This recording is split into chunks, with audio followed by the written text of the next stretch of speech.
Christmas. One of our favorite times of the year. Are you going to rise to the occasion? I may just do that. Talk about something that warms the cockles of my heart. Yes, we're going to talk about Saint Nick a little bit. Old Santa Claus. You see, Santa Claus had a little side job while he was in Charleston. Side job? Yep, side job. You know, Saint Nick is also the patron saint of prostitution. Who knew? So, ho, ho, ho. Yeah, Who we're going to knew? put the hose back in Christmas in this episode. We're actually going to talk about three hoes. Yeah. And that was a word, by the way, that they used back then. I'm not being disrespectful, but one of our women did, in fact, put in writing to the police about her whores. So whores was a word that was used back in the time we're going to talk about. But we're going to talk about three women in particular. Apparently there were many in Charleston, but these three ladies, I think, deserve to go down as historical characters because they are economic powerhouses at a time when women could not be independent, at a time when women didn't have the right to vote, so had very little influence, at a time when women could not own property or didn't own property. These three women knocked it out of the park. They did. We're going to talk about them.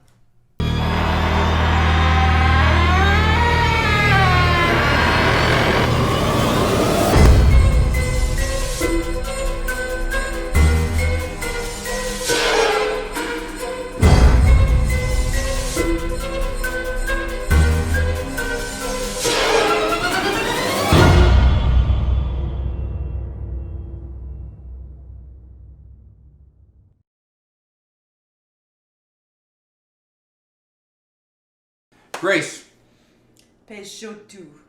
Grace Peixoto. We actually had to look this up and find the pronunciation. I've heard it pronounced every way you can imagine. But Grace was actually of Jewish heritage. Her father was a rabbi in a local synagogue, and at a very young age, Grace decided that she was going to never have a man have power over her or influence over her or control. It's safe to say she did not follow in her father's No, footsteps. she did not. Actually, she self-educated, got into business, and she took her money and invested in a little bit of property over on Beresford Street, which is now known as Fulton Street. And built something quite elaborate. It wasn't a little Yes, she cottage did. that she built. She built a very well-appointed, in fact, two residences that became bordellos. She did. And she had probably one of the best marketing ideas I think I've ever heard of. You see, she took that little $2,000 that she had, bought that property, and one of those buildings, she made it out of brick. She soundproofed it with brick walls in it. She built it into the shape of the brick, and she named it The Brick. Perfect marketing. I mean, I'm going around, and I'm out the previous month, and I'm out whoring with my best friend, and, oh, Charlie, where was that place we went last month when we were down in Charleston? I can't remember. It looked like a giant brick. Oh, yeah, it did. It looked like a giant brick. That's the brick. Oh, the brick. Yeah, this is the way to remember it. When you first said that to me, I was like, that's the dumbest thing I've ever heard of in my life. It was, in fact, called the brick. But here's the deal. Grace wasn't the only house in town. No. By far. They were lined up all next to each other down the street for a good 4-6 city square blocks. Yes, all the that was the whole around. red light district. Every place was a house of ill repute. Every place was. And every place in that area would have been a bordello. It would have been very nice. So actually forgetting which one you visited could be a thing. Yes, you would remember this because it stuck out. the name and the shape. And the shape of it. I mean, it was perfect marketing. Tell us your favorite story about Grace. And how powerful she was. This proves how Grace powerful she became very, very powerful. Now, we'll get to a little bit about power and how they got this power possibly in a bit. But she became so powerful that she had so much traffic in front of her house. All this is dirt, so of course when it rains it becomes a mud pit. All the horses and all the carriages coming through there are rutting the place out, so the neighbors are complaining. So they report it to the city goes down and they cite her. They give her a citation and tell her to fix her street. Well, Grace, being the woman that she was very upset About this, she goes out, she gets in her carriage, has her driver take her to the courthouse. Court is in session. There is a trial proceeding. She walks in the back door, straight down the aisle, everything. There a hush falls over the courtroom. Walks right up to the bench, slaps a citation down in front of the judge and says, "Your Honor, do you want to keep going home every single morning with muddy boots, or can I get my damn street fixed?" Of course, the judge looks at her, nods to her, takes the citation and slides it to the side, says, "Don't worry about it, Grace. I'll have it taken care of." Before Grace turns her carriage onto Fulton Street, which it is now, there is already a work crew at her house fixing this place. Nice. That's power. That's power in Charleston. Grace lived a long time for back then. She died in about 1880, and at the age of 63. Grace ended up having the largest funeral procession in the history of Charleston, larger even than John C. Calhoun, Vice President of the United States. Yes, indeed. And Grace. this is coming from the Charleston Tour Guide Manual, teaching officially Charleston tour guides. Let's talk about your Fanny. We're not talking about my Fanny. You're the one that selected her. I did select Fanny. Fanny, did I think, select is Fanny. my favorite. Fanny Yes. is my favorite heroine in this tale. Fanny Cochran. In this tale? And Fanny's and Tales. All right. Anyway. Fanny's my favorite heroine. Fanny was a madam of her own right and owned property over on West Street, so around the corner from the Brick. When Grace passes away, her property was left to her husband, which Grace only married out of convenience. Right, correct? she did. And was that toward the end of her That life? was towards the end of her life. On her deathbed, she married a right. sea captain. 63 So years there, old. yeah, Grace- even at the very end, she was still involved with seamen. But at the sorry, I couldn't pass that one up. Anyway, yeah, she's still involved with seamen right at the end. But it was brilliant because it meant all of her money and estate went somewhere. It did not go to the city, which we'll talk about a little bit more. That's exactly what she wanted. She did not want this going to the city. She wanted to keep everything up and running. Up and running, so it did. So the Brick stayed in operation, and Fanny took over the Brick by lease. So Fanny now has multiple bordellos in that area, and Fanny had a lover who, this gets a little mysterious to me, and I feel like Fanny's death is unavenged because her lover apparently had a problem with alcohol, and when he got drunk, he got jealous and went on rages. And Fanny also had various businesses on King Street that were legal. So they had arguably illegal money coming through the bordellos that she then used to front legitimate businesses over on King Street. Well, her lover one day in November of 1882, when Fanny is only 38 years old, gets drunk, stumbles over to the Brick, starts an argument, shoots her in the doorway. She doesn't die right away. She dies a couple days later. But here's the fascinating thing about Fanny. That day, she signed a will.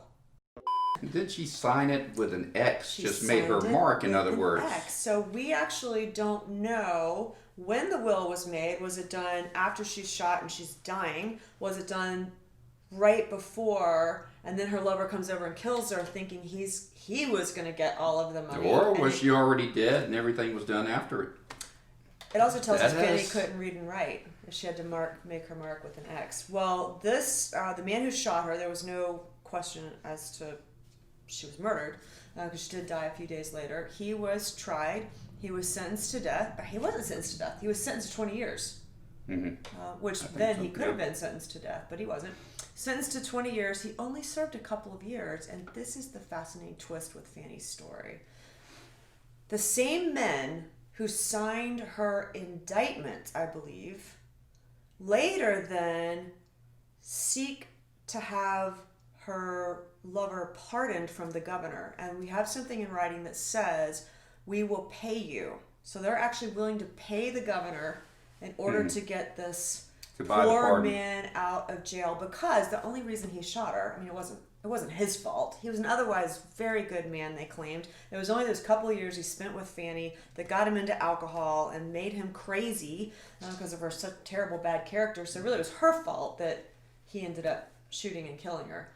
The pardon gets granted. He gets out of jail. He then disappears from history. Very strange. One of the things I'd like to add on to that too is growing up, I was always told that the brick was haunted, but we did not know who or possibly whom may have haunted it. And I was always told that it was, never had a ghost tale, just that was one of the ladies there. And now you have actually somebody that could possibly be the person. Feels like Fanny. Yeah, that is haunting the place. Fanny. So I feel very strongly that this was not a lover's quarrel in the heat of the moment and unseen. This feels very much like a planned homicide to me. it sounds like it to me too. Having worked homicides, there's a magical methodology to this. There is. It very, very powerful, and this odd, interconnected, underground group of people. Yes. And I think they wanted Fanny out of the way for reasons we don't know. Well, money and power. Yeah. And influence. Again, knowing things she may not have, should have known. Supposed to know. Number three. Belle Percival, who I knew nothing about. Right. But we ended up finding her grave. Yeah. Actually stumbled across her story doing research on another location, the cemetery that she's buried in. Right. She's buried in Magnolia. So Belle Percival comes after Grace and Fanny. We know that she's working as of 1902. And why She do we left know her that? mark. 1902, we had a great big gigantic exposition here, business exposition. It was almost like a World's Fair or something, Pretty right? much. And attracted a lot of really high-end And lasted people. for almost a year. Right. But at that time, these ladies of the evening gathered together with the influence of Belle being one of them and created a directory called the Blue Book, Charleston's Blue Book, and it named the list of the higher class bordellos and brothels, nothing lower than that. Addresses. Names of the ladies. Names of the madams that ran them, the ladies of the evening. And their specialties. And some of those specialties too. So yes, very, very interesting. This is 1902, so they had their own little business brochure, a And it directory was throughout the cities of Charleston. 25 cents. They didn't just give it away. No. This wasn't free marketing. You actually had to buy this directory for 25 cents, which in today's dollars market, right? $25. $25. That's a valuable book. Yeah, it was. Now, and again, the thought process of this is Charleston followed a lot of the major cities. So, like New Orleans would have already had their blue books out. So we followed in suit with New Orleans with their blue books. And again, it was the fact that these women, like Belle, created this at the height of an exposition. Yeah, it's the women who are the business brains behind It was the all of business these brains during, operations. again, exactly what I was getting Absolutely. back to. Making a directory during this time when the market was the highest. Right, very enterprising. We had a president here during that time too, and even Mark Twain was here, one of my favorite authors. Belle, in the Blue Book, is advertised on Mazik Street, Right. which is now Logan, and she, however, was found dead on November 29th, 1914, so well after this expo was over, but she was still working as a very successful madam. She had a house at 61 Beaufane, very well appointed place, and she dies of mysterious circumstances as well. Yeah, she's found at the foot of the stairs after an accidental fall. With a fractured skull. Yes.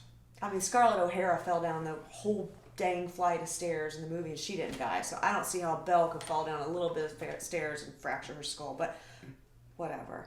Yes, Here's but where unfortunately she is dead. She is good and dead. Without a will. Without a will. Suddenly, the city is like, "Ooh, good, we're going to seize all of her property. We will own it now." And there are people that have a problem with that because everyone now is thinking, "Oh no, I want my hand in that pot of gold." So guess who crawls out of the these woodwork? women, during that time, they obtained such great wealth, properties, the houses, the furnishings, everything, jewels, lavish, like the jewelry, everything. So we're not talking about a little bit of stuff left behind that somebody's going to argue. Yeah, hundreds of thousands of dollars during that time. So who would crawl out of the woodwork and want some of that? Every single relative that she did or did not have, exactly. But one woman comes from Canada and claims that Belle had actually been born in Canada and that this woman was her mother. Mm-hmm. And she said, I can prove that this is my daughter because she's got a dog bite and she's gotten scars on certain areas of her body.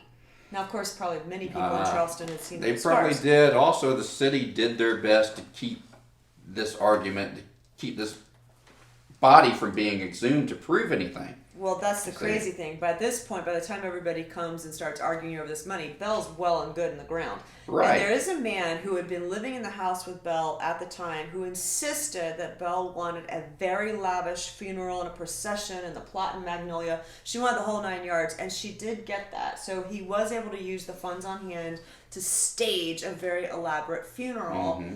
So Belle's in the ground. Now everybody's fighting in court, and the city is trying to keep drag it out. Why do they want to drag it out? She's in the ground. A decomposition will ruin the evidence. But guess what? Well, court orders. Yep. Orders are back up, and what do we find? Find the markings. We find the dog bites. Yes. We find the scars, and so the money goes to Mom, who then promptly disappears. Packs up everything. And leaves. Goes. It's like the Grinch that stole Christmas. Remember when he went in and he packed up even the little crumb from the little mouse? They took every damn thing from Belle. A crumb that was even too small for a mouse. In fact, let's talk about going to try to find her grave. And what we found. We did not. No. We found a grave. We found her plot. We found no marker. No, we had to really search, and there is just didn't even leave a marker for the woman. This woman that had all this wealth, this influence, this power that now her mother has obtained, and claiming to be her mother. If she was her mother, you'd think she would at least leave a marker. We had to search for this place. We were very sad to see that. Yeah.